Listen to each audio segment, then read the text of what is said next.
आप सबको जोहार। आज हम लोग भारत के राष्ट्रवाद के बारे में हम लोग विस्तारपूर्वक चर्चा करेंगे। इससे जितने सारे एमसीक्यू बन सकते हैं या जिसमें छोटे प्रश्न बन सकते हैं उन सबों पर चर्चा करेंगे। और ये पूरा अध्याय लगभग भारतीय इतिहास में 1920 से आज़ादी तक के इतिहास का है। इसमें गांधी जी के बारे में जानकारी दिया गया है और गांधी जी से संबंधित जितने सारे आंदोलन हैं, जन आंदोलन है, उन चीज़ों के बारे में विस्तारपूर्वक दिया गया है। और उस दौरान भारत में क्या क्या राष्ट्रवाद से संबंधित घटनाएं घटी, उन सभी चीज़ों को विस्तारपूर्वक बताया गया है। तो इस चैप्टर से हम लोग शुरुआत करते हैं। आज हम लोग सबसे पहले जानेंगे कि पहला प्रश्न है, महात्मा गांधी दक्षिण अफ्रीका से भारत कब लौटे। तो महात्मा गांधी 1915 में दक्षिण अफ्रीका से भारत लौटे। इससे पहले गांधी जी अपना वकालत के पेशा दक्षिण अफ्रीका में कर रहे थे। अगला प्रश्न है, असहयोग आंदोलन का प्रस्ताव कांग्रेस के किस अधिवेशन में पारित हुआ। तो असहयोग आंदोलन का जो प्रस्ताव था ये कांग्रेस के नागपुर अधिवेशन में पारित हुआ था दिसंबर 1920 में। अगला प्रश्न है, भारतीय राष्ट्रीय कांग्रेस की स्थापना कब हुई थी। भारतीय राष्ट्रीय कांग्रेस की स्थापना 1885 में हुई थी।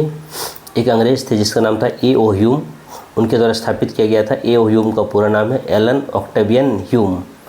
अगला प्रश्न है, गांधी जी ने किस वर्ष बिहार के चंपारण इलाका का दौरा किया था। गांधी जी 1917 में बिहार के चंपारण इलाके का दौरा किया था। वहाँ के जो स्थानीय नेता थे राजकुमार शुक्ल, उनके आमंत्रण पर गांधी जी चंपारण एरिया गए थे, क्योंकि वहाँ पे जो किसान थे वे उनसे अंग्रेज जबरन नील की खेती करवाते थे। अगला प्रश्न है, असहयोग आंदोलन के दौरान अवध में किसानों का नेतृत्व किसने किया था। असहयोग आंदोलन के दौरान अवध में किसानों का नेतृत्व बाबा रामचंद्र के द्वारा किया गया था। बाबा रामचंद्र एक गिरमिटिया मजदूर थे जिनको फिजी काम करने के लिए अंग्रेजों के द्वारा ले जाया गया था। अगला प्रश्न है, जालियांवाला बाग हत्याकांड। जालियांवाला बाग हत्याकांड 1919 में हुआ था। अगला प्रश्न उसी से संबंधित था, जैसे उस सन्यासी का नाम क्या था जो फिजी में गिरमिटिया मौजूद थे। जैसे मैंने आपको बताया वे थे बाबा रामचंद्र।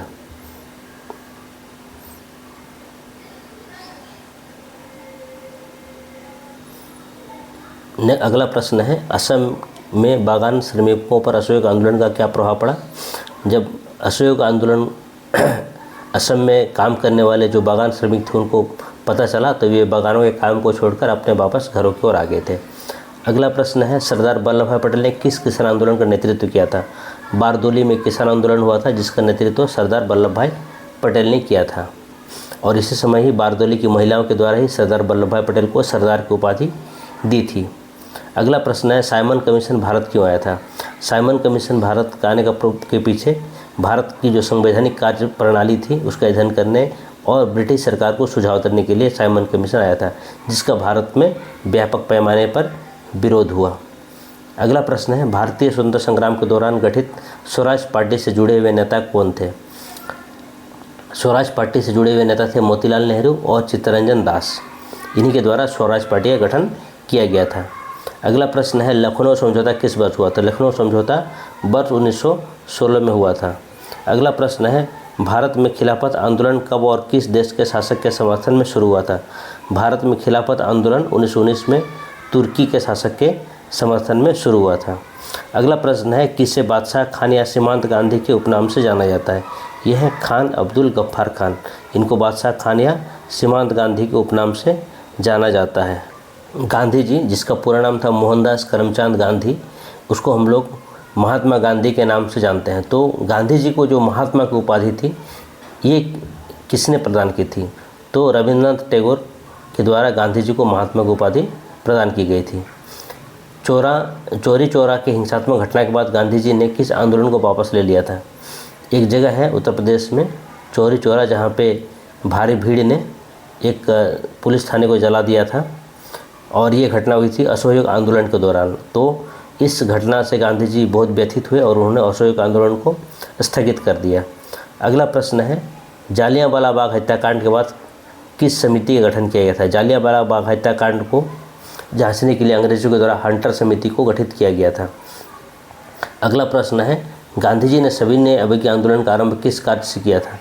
गांधी जी के द्वारा जो सविनय अवज्ञा आंदोलन का आरंभ दांडी यात्रा, जो कि साबरमती जहाँ गांधी जी रहते थे वहाँ से दांडी की यात्रा जो लगभग 240 किलोमीटर दूर स्थित थी, वहाँ से यात्रा करके उन्होंने शुरुआत किया। गांधी और इरविन, लॉर्ड इरविन उस समय तत्कालीन वायसराय थे भारत के, उनके बीच समझौता हुआ था 5 मार्च 1931 को। महात्मा गांधी ने नमक कानून कब भंग किया था? 6 अप्रैल 1930 को गांधी जी के द्वारा नमक कानून, जो कि दांडी में नमक बना के नमक कानून को भंग किया था। अगला प्रश्न है, राजनीतिक गतिविधियों को कुचलने और बिना मुकदमे चलाए जेलों में बने रखने का प्रावधान किस एक्ट में था? रॉलेट एक्ट, जिससे काला कानून के नाम से भी जाना गया, और इसमें किसी प्रकार की राजनीतिक गतिविधियों को कुचलने का शक्ति अंग्रेजों के पास थी। अगला प्रश्न था, दलितों के लिए अलग निर्वाचन क्षेत्र की मांग किसने की थी? तो दलितों के लिए अलग निर्वाचन क्षेत्र की मांग डॉक्टर भीमराव अंबेडकर के द्वारा की गई थी। हिंद स्वराज नामक पुस्तक की रचना किसने की थी? हिंद स्वराज गांधी जी के द्वारा लिखित पुस्तक का नाम है, और ये गांधी जी के द्वारा इसकी रचना की गई थी।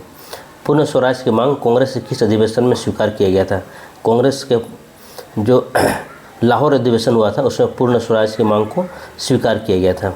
अगला प्रश्न है, प्रथम गोलमेज सम्मेलन का आयोजन कब और कहाँ हुआ था? प्रथम गोलमेज सम्मेलन का आयोजन 1930 में लंदन में हुआ था। आंध्र प्रदेश के गुडेम की पहाड़ियों में आदिवासी किसानों के विद्रोह का नेतृत्व किसने किया था? आंध्र प्रदेश के गुडेम की पहाड़ियों में एक विद्रोही नेता था, उनका नाम था अल्लरी सीताराम राजू। इनके द्वारा आंदोलन का नेतृत्व किया गया था। अगला है, किस एक्ट के तहत बागानों में काम करने वाले मजदूरों को बगैर इजाज़त बागानों से बाहर जाने के लिए छूट नहीं थी?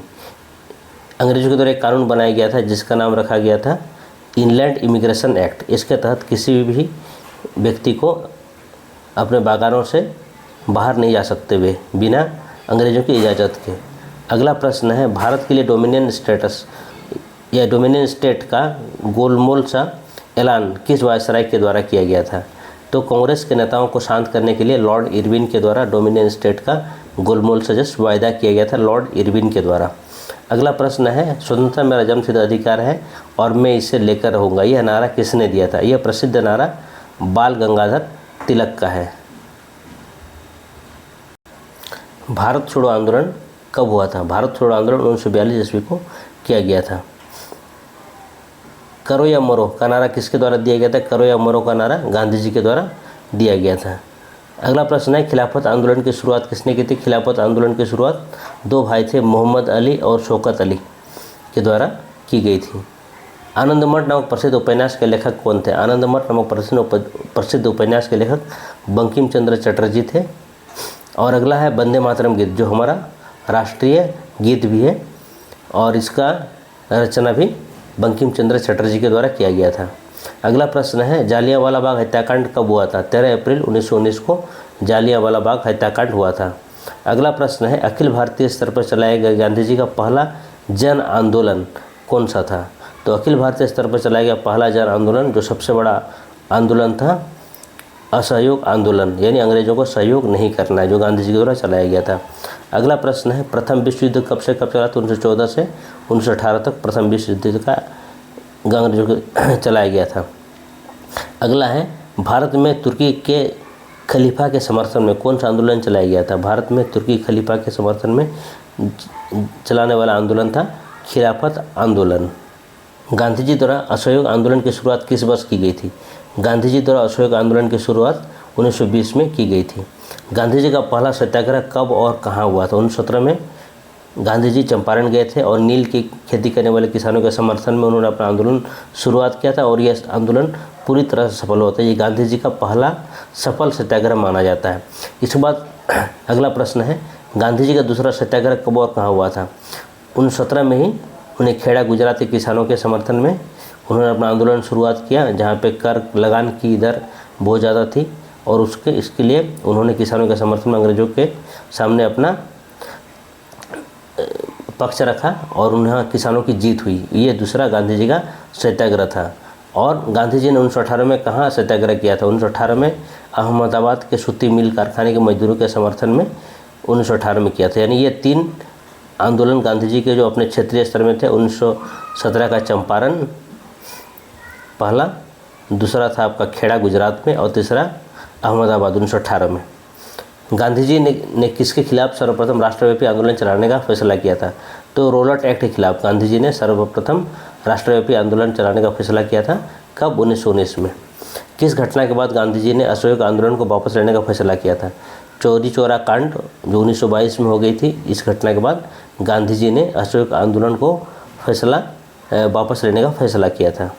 अगला प्रश्न है, चौरी चौरा नामक स्थान कहाँ है? चौरी चौरा नामक स्थान उत्तर प्रदेश राज्य के गोरखपुर जिले में स्थित है।